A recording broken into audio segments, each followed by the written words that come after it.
Outside of your immediate family, what is the most meaningful and purposeful thing that you've been involved in? Truthfully, if I was asked that question back in December 2011, I would have been challenged to come up with an immediate answer. My life at that time was busy. I had a business that had a design division, a construction division, and a business enterprise division, and life was very busy. I would actually admit my life was clouded in the fog of life. That all changed in January 2012. I was diagnosed with throat cancer. Now, nobody lives their life planning on being diagnosed with cancer, but for me, a cancer diagnosis, it was really shocking. You see, I was a non-smoker, non-drinker. I'd never done drugs. I was a vegetarian, and at the time of my diagnosis, I was actually running 30 kilometers a week trying to get my weight below 200 pounds. My wife and I, our first day at the cancer agency was on February 14th. Not the best Valentine's date. There's a few things that really stand out in my mind about that day. I remember the feeling of my wife's hand in mine when we were introduced to an amazing man, Dr. John Wu. And Dr. Wu that day, he communicated some really hard truths to us in a very caring and compassionate way. And what he told us was, I was expected to lose some weight through cancer treatment, and that he suggested that I should put some weight on. He then went on to explain that over the next month that he and his team, what they would be doing is they would be designing a cancer protocol specifically for my cancer condition. And then he said, you need to get your personal and business affairs in order. Over the next month, I went through a series of tests and scans and things of that nature. We found out my cancer wasn't actually contained in my tumor group in my throat. It had actually gone into my lymph nodes as well. My cancer treatment, it consisted of 35 sessions of radiation. I was only able to do 2 of 3 chemotherapy cycles. I became too sick. I entered cancer treatment at 225 pounds. I left at 146 pounds. Now, the thing about this story is, it's not unique. This story is going on literally thousands of times a day. My wife, she was an angel. She actually loved and cared and really carried me through my cancer treatment. And I said to her, you know what?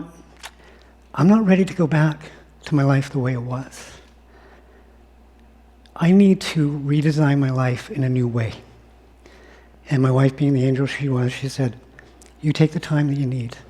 So the people at the cancer agency, the British Columbia Cancer Agency in Vancouver, they get to know you very well as you go through cancer treatment.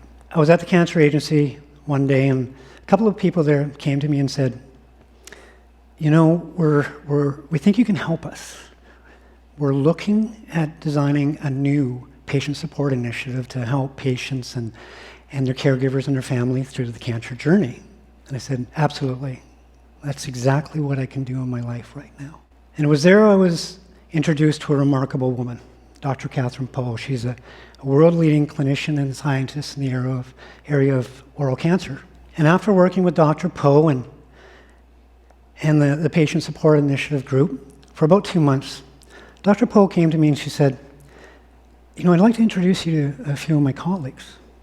And I thought, well, they probably have another patient support initiative or something of that nature that they need some help with. What they told me was that they'd actually made some breakthrough discovery in oral cancer detection and oral HPV detection. Now, oral cancer is one of those cancer groups that people don't know that much about. But in spite of all the advancements in cancer treatment, it still has a 50% mortality rate. 10 to 15% of the population have an oral abnormality or lesion. So what happens is if you have an oral abnormality lesion, the design of the existing system for testing for that is that you'll see that you have this problem. You go to see your doctor, your dentist, and they'll take a look at it and they'll say, let's keep a close eye on that. And a few weeks can go by, a month, 2 months. You go back to the doctor or the dentist and they'll say, let's try some medicated ointment on that and see if that clears up the problem.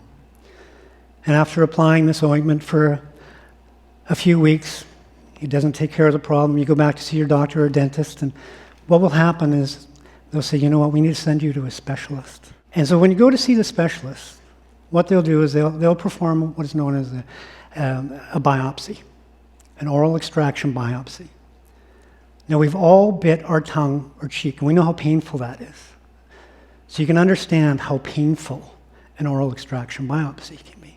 So once the specialist has got that sample, what they'll do is they'll take that, send it off to a lab, and some very highly skilled and highly trained people will take it and segment that sample. They'll put it on some slide strips, and then what they'll do is look at it under a microscope, and they'll be able to determine if it is cancer. Now, if it is cancer, the challenge with this system is that because we have a human looking at a microscope, there are false positive readings. But the other thing that happens is there's been a long time lapse from the time you originally saw that you had an oral abnormality or lesion to when they're actually diagnosing you. Oral HPV. 80% of the population have been infected with HPV. The majority of us clear that naturally. But for people that don't clear the disease, you're at risk of that actually developing into a cancer. What Dr. Poe and Dr. Haynes and Dr. Huseman, what they designed is a new system of testing. And so instead of doing an oral extraction biopsy, what they're able to do is they take this little brushing wand, they brush where the oral abnormality or lesion is. They then take this and they send it by courier to their labs. And what they do is they run their proprietary digital PCR platform. And with that, what they're able to do is determine if it is cancer, what type of cancer it is, and provide an actionable report to your doctor or dentist that is able to give them a direction in terms of treatment. But they do that in 2 to 3 days. With the existing design of the system with extraction biopsy, you would never, ever, ever be able to test the 10 to 15% of the population that have an oral abnormality or lesion. But with this testing system, it allows us to be able to actually test that 10 to 15% cost effectively. And what it allows us to be able to do is then we can detect cancer early. And with oral cancers, if they're detected early, you're able to treat them. 7% of the population have an oral HPV infection. So when you think about that cancer, if it's not detected early, that is going to be dangerous. So we heard this and we thought, wow, these are great products. So I went back to my company and we looked at it from, what is the business case here? What is the reality there? And when we looked at that, we actually identified that there's 3 problems to the existing medical technology and biotechnology landscape. Number one, that these academic researchers and scientists, they're dependent on funding. And right now, to get funding for research and development, what they do is they write these very detailed grant applications. And when they write those detailed grant applications, there's no certainty they're actually going to get funding. But if they are fortunate to get funding, what happens is they get that funding and they're able to go from point A to B. And then they run out of funding and then they have to park that research. They have to write another grant application.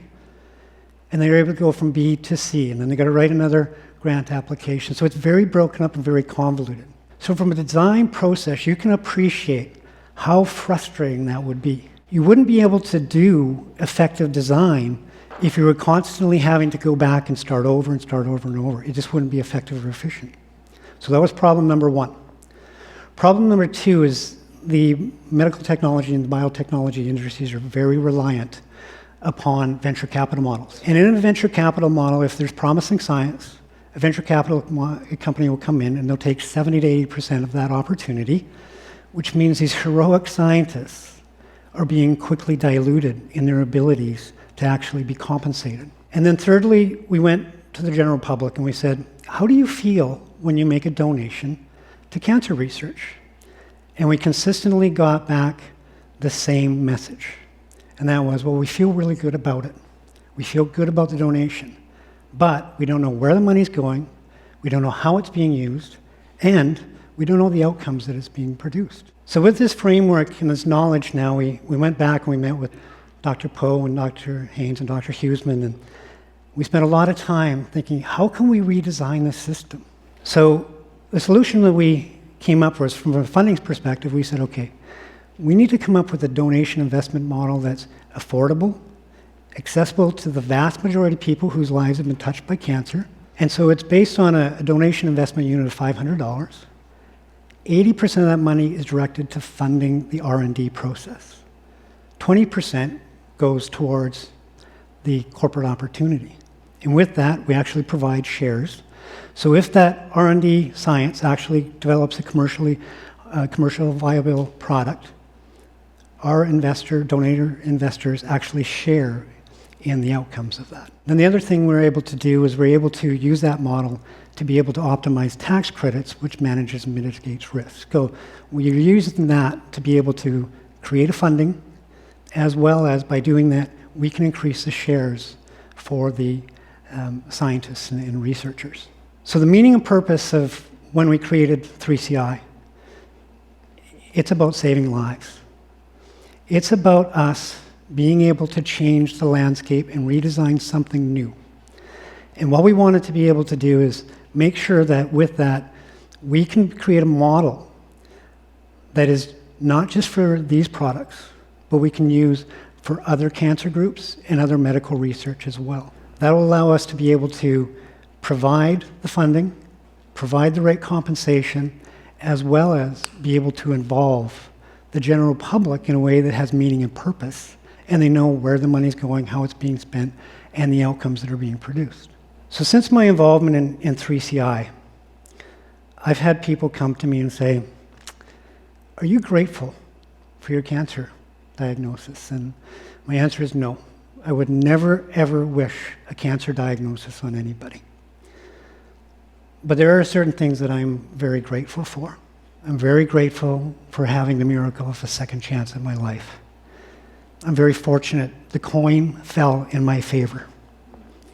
I'm grateful to my wife for all that she did in loving and caring and really carrying me through that cancer journey. And I'm grateful for this opportunity that I can actually work with such esteemed professionals as Dr. Poe and Dr. Haynes and Dr. Huseman and all the other researchers and scientists that we're working with. They're a rare breed of people. They dedicate their lives to science that truly transforms the world. If I can leave you with my one final thing today, I would invite you to look at ways of your own life, of being able to design into it ways to have meaning and purpose that can transform the world. I thank you for your time. Thank you.